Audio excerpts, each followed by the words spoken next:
If you've ever wanted the quick and dirty on cleaning your scattergun without the rambling dialogue and the poorly focused camera shots of the other guys, stick around because today we're going to show you how to clean your Remington M870, all nice and pretty like.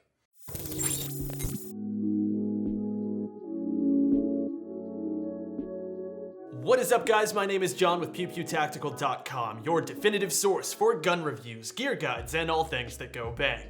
We probably don't need to tell you how brutally efficient and simple shotguns are. So we won't. Remington's 870 series shotguns are absolute workhorses, and you can definitely run them quite dirty before they really need a good scrubbing. But the good news is, they're about as easy to clean as they are to use, so let's hop on in. Now we've got a complete M Pro 7 cleaning kit before us today, and it includes their gun cleaner, oil, and copper remover, plus lots of other essentials. Peep the description below for a link to all of the products we use to clean our shotguns as shown in this video. First things first, check your chamber and make sure the shotgun is clear and unloaded. Additionally, check your magazine tube and make sure that your follower is visible, indicating that there are no shot shells in the tube. From here, locate the magazine cap on the barrel end of the mag tube and unscrew it by twisting counterclockwise. You can see that I've got a magazine tube extension on my 870, so yours is going to look probably a little bit different. Keep a tiny bit of pressure on the cap, as once you unthread it entirely, the spring will push it forward and might escape if you aren't paying attention.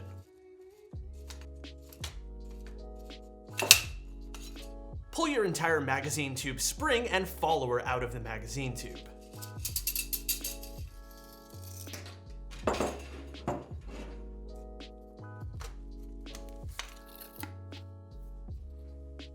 You're now free to separate the barrel from the receiver of the shotgun by pulling it forward.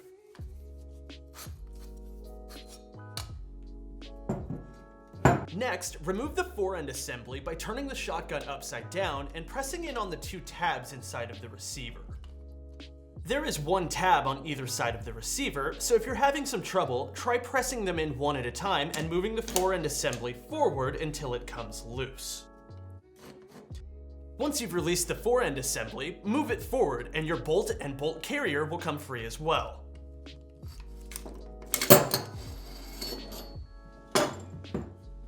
With your shotgun on safe, use your punch to remove the two pins located directly above the trigger assembly.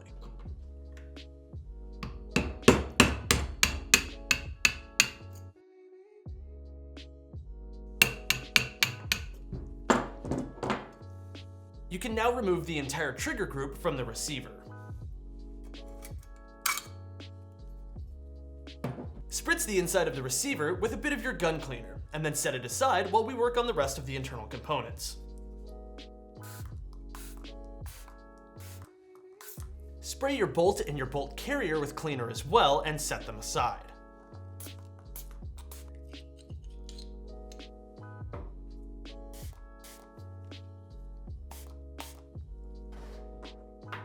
Take your barrel assembly and spray your cleaner down both ends.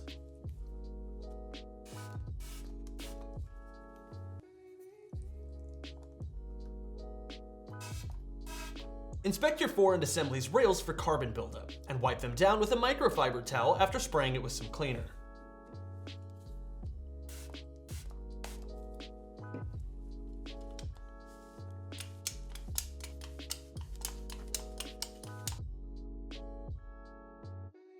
Additionally, wipe down your trigger group as well. If you notice a fair amount of gunk, you can spray the trigger components down with a bit of cleaner, and wipe them down with your microfiber rag.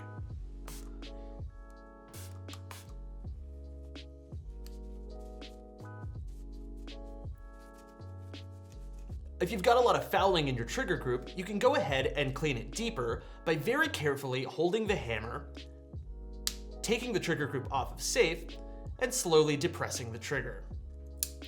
This will allow you to access the space behind the hammer. Once complete, recock the hammer and set the trigger assembly aside.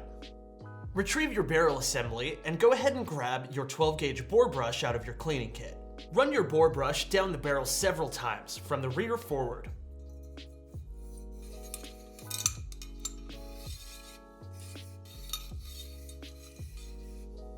Once you've loosened up all that grime with the boar brush, go ahead and attach a cotton gun cleaning patch to the boar brush itself, and then run it through the barrel to pick up all of the loose debris and residue.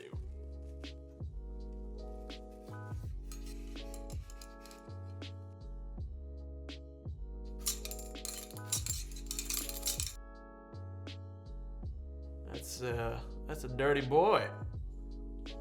Once those patches are coming out of your barrel relatively clean, go ahead and set it aside and grab your receiver. Use your microfiber towel to wipe down the inside of the receiver, paying particular attention to where the fore-end assembly rails interface with the receiver.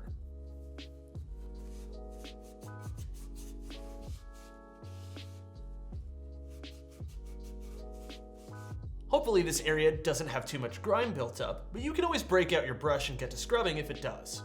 Inspect your magazine tube for residue.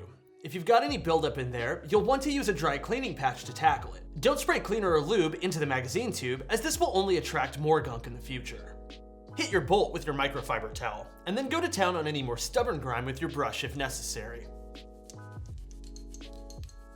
Pay particular attention to the inside of the bolt and the bolt face itself.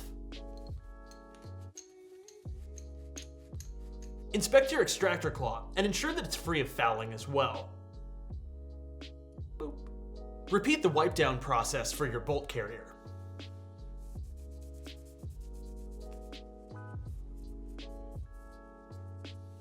Apply a dab of lubricant to the surface of your hammer, and again on the trigger spring itself.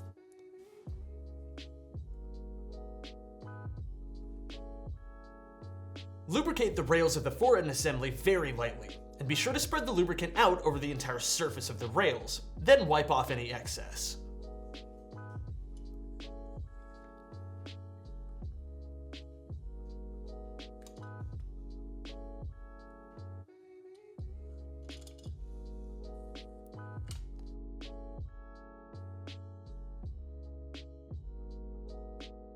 Insert the trigger assembly back into the receiver, aligning the body pin holes once seated.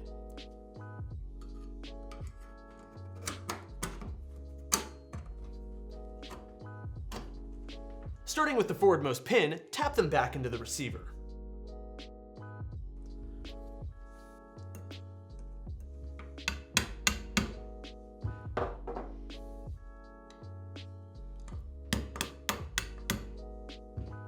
Insert your bolt carrier into the matching notches on the fore-end rails, and set the bolt itself on top of the carrier.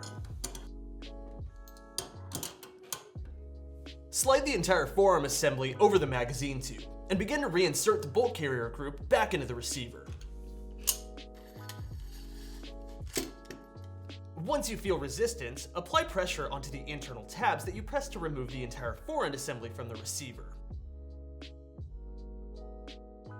Once you've got them depressed, slide the entire assembly back into place. Cycle the pump and the bolt to the rear and about halfway forward again, giving you enough clearance to get your barrel assembly reattached to the magazine tube.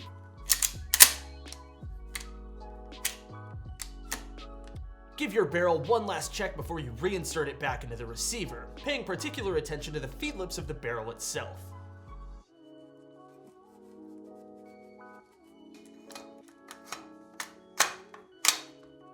Reinsert your magazine follower and spring assembly back into the tube.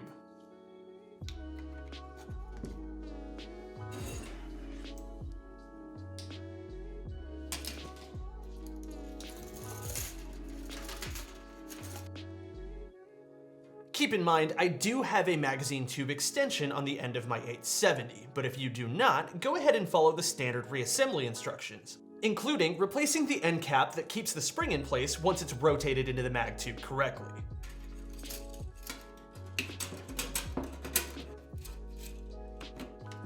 Whatever your setup looks like, go ahead and screw the end cap back on once you've got the spring reinserted.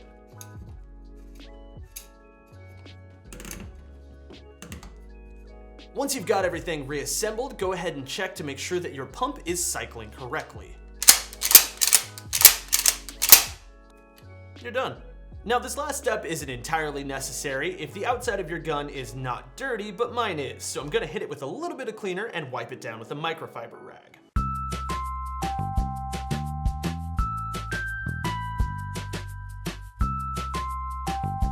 with that last wipe down, we are done. Alright guys, that's gonna do it for us today. Thank you so much for watching. If you enjoyed this content, please go ahead and subscribe to the channel as we've got lots more guides and how-tos on the way. Once again, my name is John with Pew Pew Tactical, and we will see you next time.